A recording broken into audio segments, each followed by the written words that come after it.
আসসালামু আলাইকুম, আমি মোহাম্মদ তারেক মোল্লা আছি অ্যাডমিক্সচার কোচিং এর পক্ষ থেকে, এবং আমার ইউটিউব চ্যানেল হলো টিকে ত্রিপল এভরিডে। যারা এখন আমার এই ইউটিউব চ্যানেলটি সাবস্ক্রাইব করেননি, সকলকে সাবস্ক্রাইব করার জন্য অনুরোধ করা গেল। তো আজকে মূলত আমার আলোচ্য বিষয় হলো বেসিক ইলেকট্রিসিটির খুবই গুরুত্বপূর্ণ একটা ম্যাথ, সার্কিটের ম্যাথ নামে যেটা পরিচিত। তো এই সার্কিটের ম্যাথ কিন্তু আপনি যে পরীক্ষায় দেন না কেন 100% একটা থাকবেই, ডিসি সার্কিটের একটা ম্যাথ। তো এই সার্কিটের ম্যাথ সম্পর্কে আজকে আমি আলোচনা করব। এই ম্যাথ কিন্তু 100% থাকবে, 8 মার্ক কনফার্ম, মনে রাখবেন এটা কিন্তু 8 মার্ক মাস্ট বি কনফার্ম, ঠিক আছে। তো সার্কিটের ম্যাথ যদি আমার করতে হয়, ফার্স্ট অফ অলটা আমার কিছু কিছু ব্যাপার আমার বুঝতে হবে। যেমন এর আগে যখন প্রমাণ করছিলাম তখন কিন্তু সিরিজ সার্কিট এবং প্যারালাল সার্কিট সম্পর্কে 4টা রুলস দেখাই দিয়েছি ভাইজানেরা। এই 4টা রুলস কিন্তু আপনাদের লাগবেই, মাস্ট বি মনে রাখতে হবে, ঠিক আছে। ওই যারা এখন আমার গত ক্লাসের ভিডিওটা দেখেন নাই, অবশ্যই গত ক্লাসের ভিডিওটা দেখে তারপরে এই ভিডিওটা দেখবেন। এখন আমার আলোচ্য বিষয় হলো সার্কিট।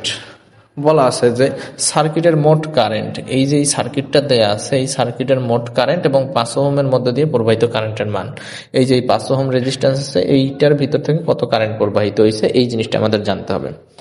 আচ্ছা দেখি, সর্বপ্রথম আগে আমাদের যেই এই সার্কিটের ম্যাথ আসলেই সর্বপ্রথম আমার মোট রেজিস্ট্যান্স নির্ণয় করতে হবে, যে এই সার্কিটের ভিতরে আসলে টোটাল রেজিস্ট্যান্স কত আছে।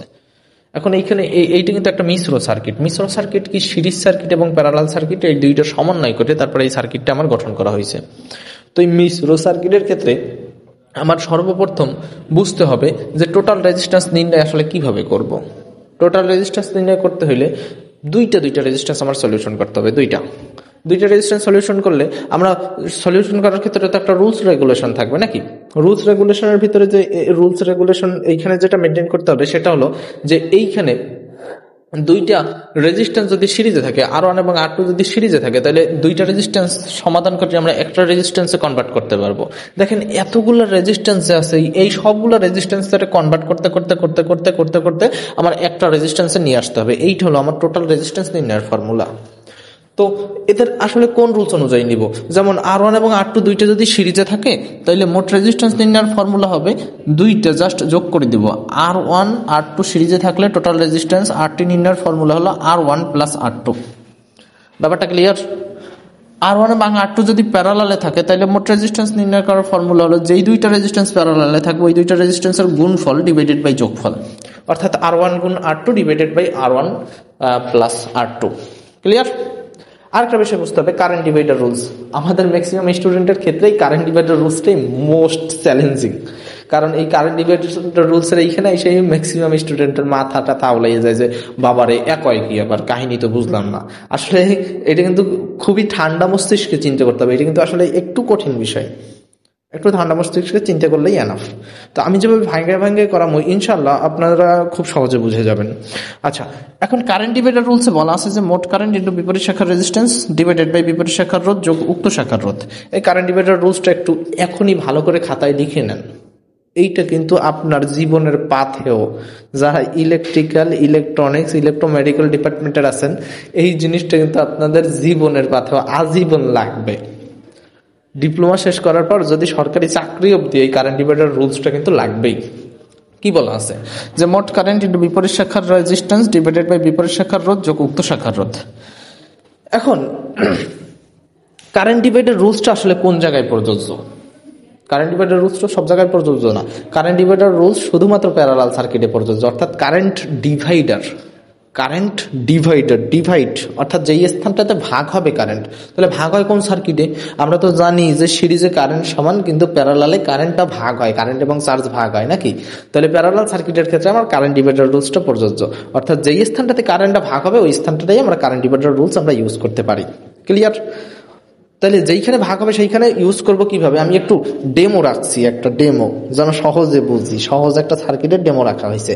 কি দেখেন যে 10 এম্পিয়ার কারেন্ট মনে করলাম, এই 10 এম্পিয়ার কারেন্ট এইখানে এই দিকে যাচ্ছে, এই 10 এম্পিয়ার কারেন্ট এইখানে আসছে, এইখানে আসছে।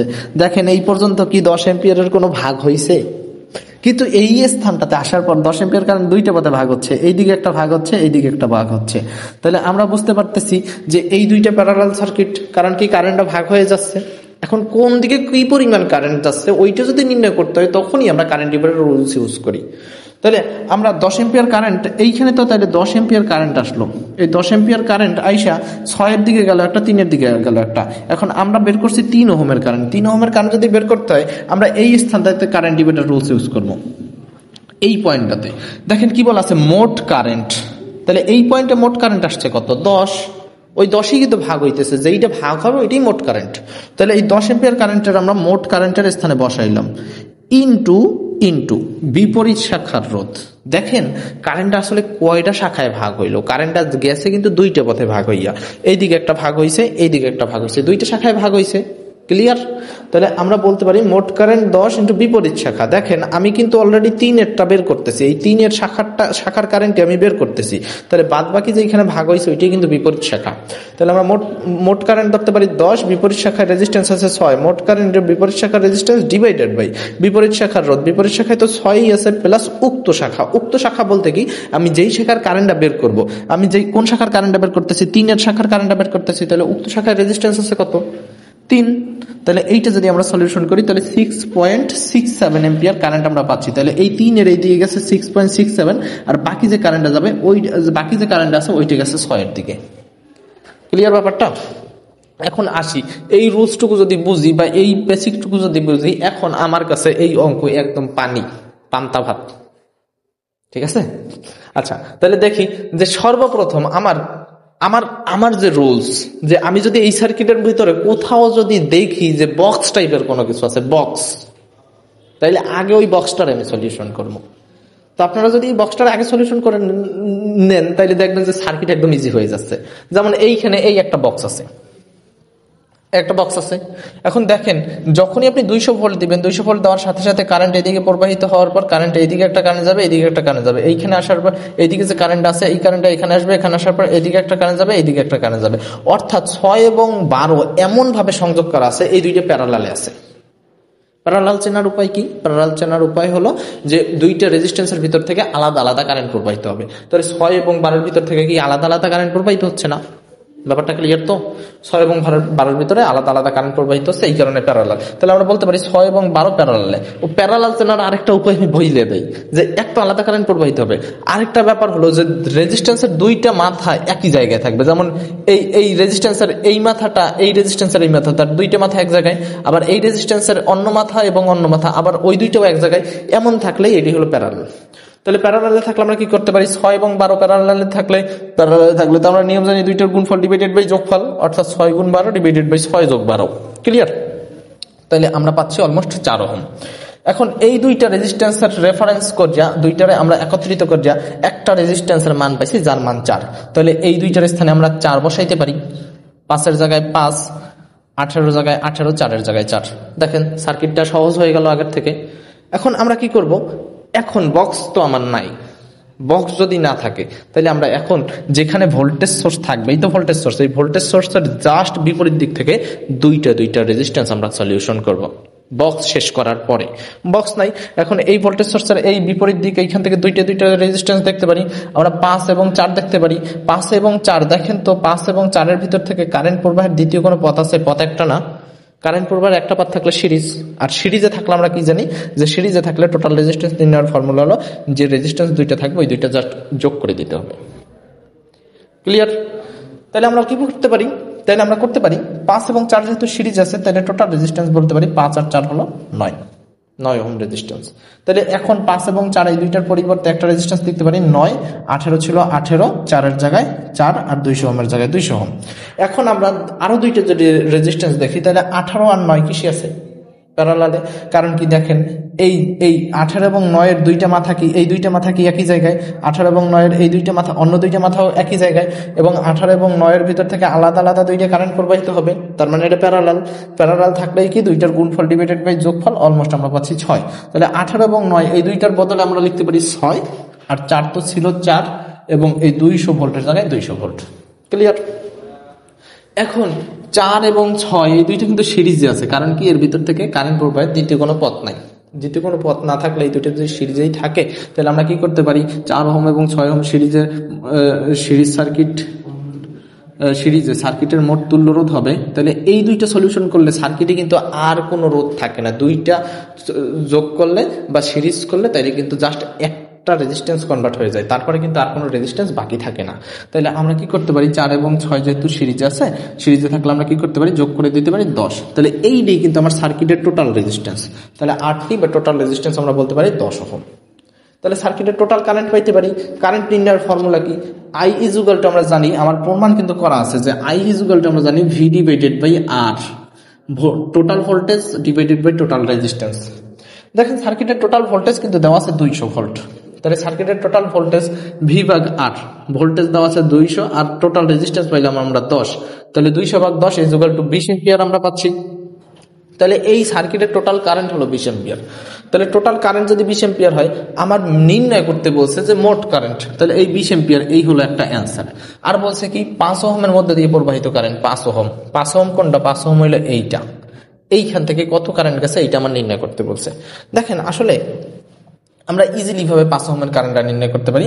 এই বক্সটাই এইখানে না যাই, আমরা এইখানে যাই। এই সার্কিটের মোট কারেন্ট কত, মোট কারেন্ট হলো 10 এম্পিয়ার। 10 এম্পিয়ার কারেন্টটা এইখান থেকে চলা শুরু করলো নাকি, 10 এম্পিয়ার কারেন্ট এই পর্যন্ত আসছে, মাঝখানে কি কোনো ভাগ হয়েছে, কোনো ভাগ হয়নি কিন্তু। কিন্তু এইখানে 10 এম্পিয়ার আসার পরই এই জিনিসটা এখন ভাগ হবে, কোন দিকে, এই দিকে একটা যাবে, এই দিকে একটা যাবে। এখন আমার উদ্দেশ্য আসলে কোন দিকের কারেন্টটা বের করা, অবশ্যই 5 এম্পিয়ারের কারেন্টটা বের করা, কারণ আমার প্রশ্নে চাওয়া আছে 5 এম্পিয়ারের কারেন্ট, ঠিক আছে। তাহলে আমরা কারেন্ট ডিভাইডার রুলস ইউজ করি এই পয়েন্টটাতে, সরি 10 এম্পিয়ার না তো 20 এম্পিয়ার, এই পয়েন্টটাতে আমরা কারেন্ট ডিভাইডার রুলস ইউজ করি। তাহলে কারেন্ট ডিভাইডার রুলস ইউজ করলে আমরা কারেন্ট ডিভাইডার রুলস ছিল কি মোট কারেন্ট, দেখেন এই পয়েন্টে মোট কারেন্ট আসছে 20, তাহলে মোট কারেন্ট 20 দিতে পারি ইন্টু বিপরীত শাখা রেজিস্ট্যান্স। শাখা তো দুইটা, এই দিকে একটা, এই দিকে একটা, এই দিকের কারেন্ট আমি বের করবো, তাহলে এইটার বাইরে যে শাখাটা থাকবে ওইটাই তো বিপরীত শাখা। তাহলে বিপরীত শাখার রেজিস্ট্যান্স আছে কত, 18। ক্লিয়ার তো ব্যাপারটা। তাহলে আমরা বলতে পারি মোট কারেন্ট ইন্টু বিপরীত শাখায় আছে 18 ডিভাইডেড বাই বিপরীত শাখার রেজিস্ট্যান্স 18 যোগ উক্ত শাখা। উক্ত শাখা বলতে কি, আমি যে শাখার রেজিস্ট্যান্স, যে শাখার কারেন্ট আমি নির্ণয় করব, আমি কোন শাখার কারেন্ট নির্ণয় করতেছি, এই 5-এর শাখার কারেন্টটা। এখন এই শাখায় কি শুধু 5 আছে, কারেন্টটা কি শুধু 5-এর ভিতর থেকে যাবে বাবারা, শুধু 5-এর ভিতর থেকে কিন্তু যাবে না, কারেন্টটা 5 এবং 4 দুইটার ভিতর থেকে যাবে। এই কারণে আমার এই স্থানে কি করতে হবে, 5 এবং 4 কিসি আছে, সিরিজে আছে, সিরিজের সলিউশন করে উক্ত শাখাটা লিখতে হবে।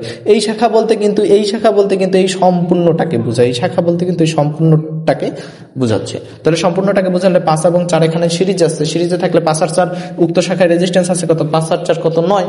কারণ এখানে কিন্তু বলা আছে যে উক্ত শাখার বিপরীত শাখার, শাখা বলতে কি এই শাখায় যত রেজিস্ট্যান্স থাকবে টোটালটা নিয়ে নিতে হবে আমার। তাহলে 5 এবং 4 যেহেতু সিরিজ আছে, সিরিজে থাকার কারণে আমরা কি করতে পারি, 5 এবং 4 উক্ত শাখায় রেজিস্ট্যান্স আছে 5 আর 4 9, দেখেন উক্ত শাখা আছে 5 আর 4 9। তাহলে আমরা সলিউশন করলে 13.33 এম্পিয়ার কারেন্ট আমরা পাচ্ছি। এই হলো আমার অ্যান্সার। আচ্ছা, তো আজকে এই পর্যন্তই থাকবে। সময় দিয়ে সাহায্য করার জন্য ধন্যবাদ এবং পরবর্তী ভিডিও দেখার জন্য অনুরোধ করা গেল।